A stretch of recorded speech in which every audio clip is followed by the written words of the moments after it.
மூன்றுமே வந்து 100 கிராம் போதும்.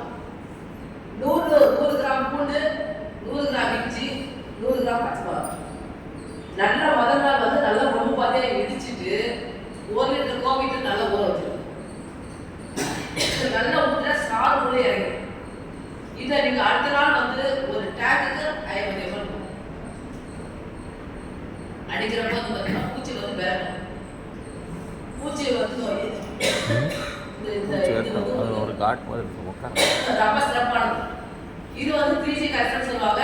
இதுவும் ரொம்ப எளிமையான நான் சொல்றேன். நீங்க மைண்ட பஞ்சிக்கலாம். நீங்க வந்து மேடம் என்ன இது அளவு பத்தி 100 கிராம் எப்படி ஏற்கனவே கிராம் எடுக்கிறதா சொல்லியிருக்கேன்.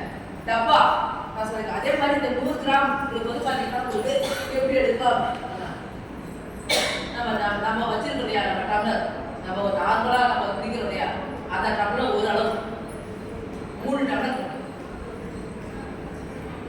எல்லாமே ஈக்குவலா போட்டு நல்லா ஊற வச்சுட்டு ஃபில்டர் பண்ணிடுங்க.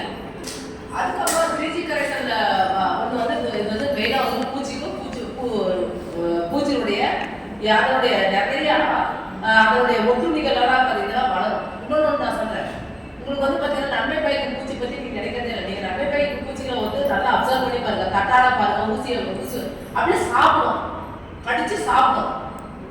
நன்மை பயக்கும் பூச்சிகள் வந்து நான் வெஜிடேரியன் கிடையாது. சரியா? இந்த பூச்சிகள் தான் வெஜிடேரியன். எல்லாம் சாப்பிடும், மொக்கு சாப்பிடும், காய் சாப்பிடும். ஆனா நன்மை பயக்கும் பூச்சிகள் வந்து பாத்தீங்கன்னா பியூர் வெஜ் நான்வெஜ். கண்டிப்பா அந்த பூச்சிகளை தான் சாப்பிடும். எந்தெந்த பூச்சி வந்து அட்டாக் பண்ண பயிரை வந்து அது சாப்பிடும். ஸோ நன்மை பயக்கும் பூச்சிகளுடைய எண்ணிக்கை வந்து அதிகமாகும். நீங்க பச்சைக்காவியை வந்து பயன்படுத்துறீங்க. அது ஒரு பெரிய மேஜர் உங்களுக்கு வந்து ஒரு நல்ல ஒரு அது இப்ப ஏற்கனவே அது வந்து உரசலவை கட்டுப்படுச்சு. இப்ப பூச்சி பட்ட நோய்கள் வந்து தாக்கத்தையும் வந்து கட்டுப்படும். இது ஒன்று. அதுக்கப்புறம்